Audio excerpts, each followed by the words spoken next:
இங்கே வருகை தந்திருக்கும் பெரியவர்களே, தாய்மார்களே, சகோதர சகோதரிகளே, நண்பர்களே, கூட்டணி கட்சி நண்பர்களே, பத்திரிகை நிருபர்களே, தொலைக்காட்சி நண்பர்களே, உங்கள் அனைவருக்கும் என்னுடைய பணிவார்கள். நான் 2011 சட்டமன்ற உறுப்பினராக இருக்கும் பொழுது திருமய தொகுதியில் அனைத்து கிராமங்களுக்கும் காவேரி கூட்டு குடிநீர் திட்டம் கொண்டு வர வேண்டும் என்று சட்டமன்றத்திலே 320 கோடி ரூபாயில 720 கிராமங்களுக்கு காவிரி கூட்டு குடிநீர் திட்டம் கொண்டு வரப்பட்டது. அதே மாதிரி நமது வெள்ளாறு, பாம்பாறு இந்த பகுதிகளிலே 9 மேம்பாலங்களை, அதே மாதிரி +2 பள்ளிக்கூடம் 10வது தரம் உயர்த்தி +2 வரை 5 உயர்நிலைப் பள்ளி, மேல்நிலைப் பள்ளியாக தரம் உயர்த்தப்பட்டது. இது மாதிரி பல்வேறு திட்டங்களை இங்கே நமது தொகுதிக்கு செய்து கொடுத்திருக்கின்ற இயக்கம் இரட்டலை சின்னம் புரட்சி தலைவர் எம்ஜிஆரால் அறிவிக்கப்பட்ட சின்னம். புரட்சி தலைவர் அம்மா அவர்கள் இந்த இரட்டலை சின்னத்தையும் அண்ணா திராவிட முன்னேற்ற கழகத்தையும் கட்டி காத்தவர் புரட்சி தலைவர் அம்மா அவர்கள். இந்த இயக்கம் 54 ஆண்டுகளிலே 7 முறை புரட்சி தலைவர் எம்ஜிஆர் அவர்கள் 3 முறையும், புரட்சி தலைவர் அம்மா அவர்கள் 4 முறையும், 7 முறை நமது ஆட்சியில் அமர்ந்திருக்கின்றது அனைத்து இந்திய அண்ணா திராவிட முன்னேற்ற கழகம். அம்மா மறைவிற்கு பிறகு பொதுச் செயலாளர் எடப்பாடியார் அவர்கள் முதலமைச்சராக பதவியேற்று 4.5 வருடங்களிலே பல்வேறு திட்டங்களை செய்து கொடுத்திருக்கின்றார்கள். அரசு பள்ளியில் படிக்கின்ற மாணவர்கள் மருத்துவர்களாக, டாக்டராக ஆக வேண்டும் என்பதற்காக 7.5% கொடுத்தார்கள் எடப்பாடியார் அவர்கள். குடிமராமத்து நாயகராக கண்மாயிலே அந்த வண்டல் மண்ணை எடுத்து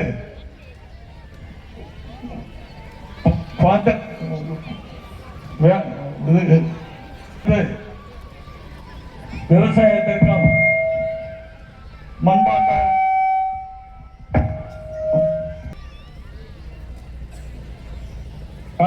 அனுமதி கொடுத்து விலை இல்லாமல் அதிலே மண்டல் மண்ணை எடுத்துக்க சொன்னார்கள் எடப்பாடியார் அவர்கள். திராவிட முன்னேற்ற கழகம் 1949 பேரறிஞர் அண்ணா அவர்களால் உருவாக்கப்பட்ட இயக்கம். 75 ஆண்டுகளிலே பேரறிஞர் அண்ணா அவர்கள் 1 முறையும், கலைஞர் அவர்கள் 4 முறையும், ஸ்டாலின் அவர்கள் 6 முறைதான் திராவிட முன்னேற்ற கழகம் வந்திருக்கின்றது. திராவிட முன்னேற்ற கழகம் என்று 2வது முறை எந்த இடத்திலே அவர்கள் வெற்றி பெறவில்லை. புரட்சி தலைவர் எம்ஜிஆர் இருக்கும் பொழுது 3 முறை தொடர்ச்சியாக அண்ணா திராவிட முன்னேற்ற கழகம் வெற்றி வகை சூடியது. கலைஞர் இருந்தார்கள், ஸ்டாலின் இருந்தார்கள். அவர்களால் இந்த இயக்கத்தை இரட்டலையை வெல்ல முடியவில்லை. புரட்சி தலைவர் அம்மா அவர்கள் வந்தார்கள். 4 முறை 2011 2016 தொடர்ந்து 2 முறை 30 ஆண்டுகளுக்கு பிறகு தொடர்ச்சி வெற்றியை பெற்றார்கள். அதே மாதிரி 2026 இந்த சட்டமன்ற தேர்தலில் எடப்பாடியார் அவர்கள் மீண்டும் முதலமைச்சராக வந்து பல்வேறு திட்டங்களை செய்ய இருக்கின்றார்கள். இப்பொழுது திராவிட முன்னேற்ற கழகத்தில் ரகுபதி அவர்கள் வேட்பாளராக நிற்கின்றார்கள். அவர் 2 முறை இப்ப சட்டமன்ற உறுப்பினர், அமைச்சர்.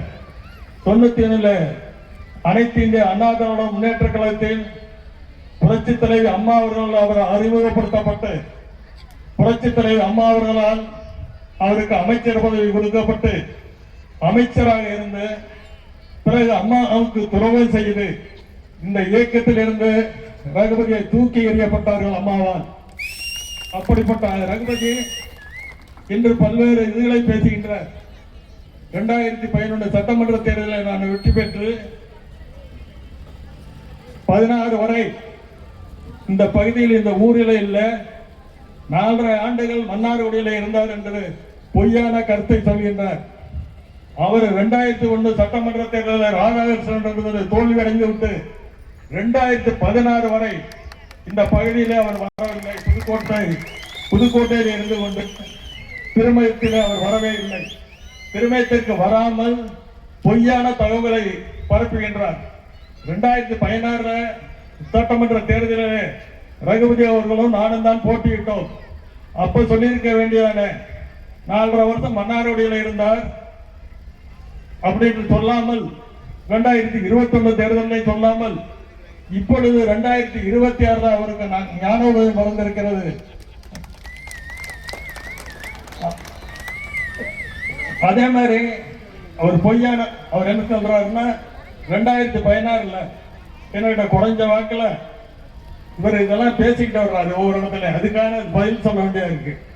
குறைந்த வாக்கு வித்தியாசத்தில் அவர் வெற்றி பெற்று அம்மா அவர்கள் அவர் என்ன சொல்றாரு, ஜெயலலிதா அவர்கள் என்னை சட்டமன்றத்தில் பார்த்தாரு, என்ன ரகுபதி இங்க உட்கார்ந்துருக்காரு, ரகுபதி கிட்ட தோத்தது யார், வைரமுத்தா, அப்புறம் வைரமுத்துக்கு வாரிய தலைவர் கொடுத்தார் என்றால் அவருக்கு வாரிய தலைவர் கொடுத்தாருன்னு சொல்றாரு. அது முழு பொய். அம்மா அவர்கள் 23ஆம் தேதி பதவி ஏற்றார்கள் முதலமைச்சராக. 26ஆம் தேதி வைரமுத்தை கூப்பிடுங்கன்னு எனக்கு அழைப்பு IAS அதிகாரி கூப்பிட்டாங்க. நான் உடனே 26 அம்மாவை போய் பார்த்தேன். 28 உங்களுக்கு வாரிய தலைவர் தர்றேன் அப்படின்னு சொல்லி நீங்க வெற்றி பெற்றிருந்தால் அமைச்சர் கொடுத்திருப்பேன், இப்பொழுது வாரிய தலைவர் தர்றேன் அப்படின்னு சொல்லி கொடுத்தாங்க. ஒரு விவசாய குடும்பத்தில் திராட்சையில பிறந்தவன், ஒரு விவசாய குடும்பத்தில் பிறந்தவனை என்னை கூப்பிட்டு அம்மா கொடுத்தாங்க. இவர் என்ன சொல்றாரு, நான் 2ஆம் தேதியே பதவி ஏற்றுட்டேன், அதுக்கு பிறகுதான் சட்டமன்றம் கூடுது, அந்த சட்டமன்றத்துல அவர் பதவி ஏற்று சட்டமன்றத்தில் அதுக்கப்புறம் அம்மா பாக்குறாரு. இவர் என்ன சொல்றாரு, என்னை பார்த்தாரு அம்மா, ரகுபதி வெற்றி பெற்றிருக்காரு, எங்க ரகுபதி இங்க இருக்காரு, அவர்கிட்ட தோல்வி அடைந்தவர் யாரு, வைரமுத்தா, பதவியை கொடுங்க அப்படின்னு என்னால அவருக்கு பதவி கொடுக்கப்பட்டதுன்னு சொல்றாரு. ஒரு பொய்ய முழு பூசணிக்காய் சோத்துல மறைச்ச மாதிரி இருக்க அவருடைய பொய். இதுதான் நடந்தது. ஒரே வாரத்தில் நான் வெற்றி வாய்ப்பை இழந்து தமிழ்நாட்டில் யாருக்கும் கொடுக்காம எனக்கு வைரமுத்தை கூப்பிட்டு கொடுத்தாங்க. ஏன்னா மக்கள் என்னுடைய மேல நீங்க அன்பும் பாசம் வச்சிருக்கிறதுனால, ஏன்னா உங்களுடைய இல்லங்களில் நடக்கிற அத்தனை நிகழ்ச்சிகளிலும் இன்ப நிகழ்ச்சிகள், சுப நிகழ்ச்சிகள், துக்க நிகழ்வுகள், திருவிழாக்கள், விளையாட்டு போட்டிகள், கும்பாபிஷேகங்கள் அனைத்திலும் நான் உங்களுடைய சகோதரனாக நான் கலந்து கொள்வதான் இன்று வரை 2000 சன் நியூஸ்ல கூட கேட்பாங்க, அன்னைக்கு பேட்டி கேட்பாங்க, நீங்க தொடர்ந்து உங்களுக்கு 4 முறை எப்படி சீட்டு கொடுத்தாங்க அப்படின்னாங்க. தலைமை மேல வச்சிருக்க அன்பும், மக்கள் மேல நான் வச்சிருக்க அழுகை, என் மேல வச்சிருக்க பாசமும், மக்களோட மக்களாக ஒன்றாக நான் இருக்கிற காரணத்தினால் எனக்கு தொடர்ந்து கொடுத்தவன பேட்டி கொடுத்திருக்கேன். அந்த பேட்டியில சன் நியூஸ்ல வந்துச்சு, நீங்க பார்த்தீங்கன்னா தெரியும். இது மாதிரி அவர் பொய்ய சொல்றார். அவர் ஒரு அமைச்சர், இப்ப சட்ட அமைச்சர், 5 வருஷம் நம்மகிட்ட அமைச்சரா இருந்தாரு, இப்ப அமைச்சரா இருந்திருக்காரு. சாதாரண இப்ப மக்கள் எதமா நீங்க நாங்க உங்களிடத்தில் வாக்கு கேட்கிறோம், நம்மளுடைய பகுதியிலே செய்ய வேண்டிய சாலை வசதி, மின்சார. முதலமைச்சர் எதுவுமே செய்வது கிடையாது. அண்ணன் எடப்பாடியார் போராட்டம் அறிவிச்சு போராடி அதுக்கப்புறம் அறிக்கை விட்டதுக்கு அப்புறம் ஒரு FIR ரெஜிஸ்டர் பண்றாங்க. நீங்க யோசிச்சு பாருங்க, நம்ம வீட்டுல பிள்ளைகள் பசிக்காக தவிச்சாலும் நம்ம எவ்வளவு வருத்தப்படுவோம். ஆனா ஒரு 2 வயது சிறுமிய திமுக கவுன்சிலர் நரவேட்டையாடி கற்பழிக்கிறாங்க. திமுக வாக்கு கேட்க வந்தா நீங்க என்ன செய்ய வேண்டும், ஓட ஓட விரட்ட வேண்டும்.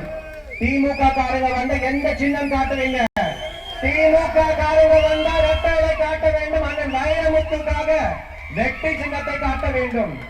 நாடெங்கும் போதை கலாச்சாரம், எங்க பார்த்தாலும் காஞ்சா, எங்க பார்த்தாலும் இளைஞர்களுக்கு வேலை வாய்ப்பு கிடையாது. ஸ்டாலின் அவங்க மருமகள் முதல்வர் புரட்சி தலைவி தங்கத்தாய் அம்மா இருக்கும் திசையை நோக்கி என் முதல் வணக்கத்தை தெரிவித்துக் கொள்கிறேன்.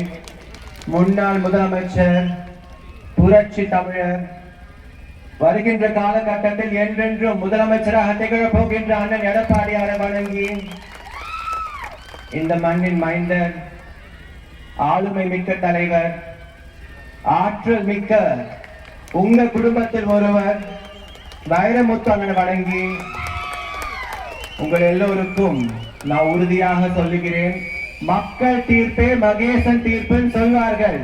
மீனாட்சி சுந்தரேஸ்வரர் கோயில் சாட்சியாக சொல்கிறேன், வரப்போச்சு இரட்டலாட்சி, வரப்போகின்ற சட்டமன்ற உறுப்பினர் அண்ணன் வைரமுத்து அவர்கள்.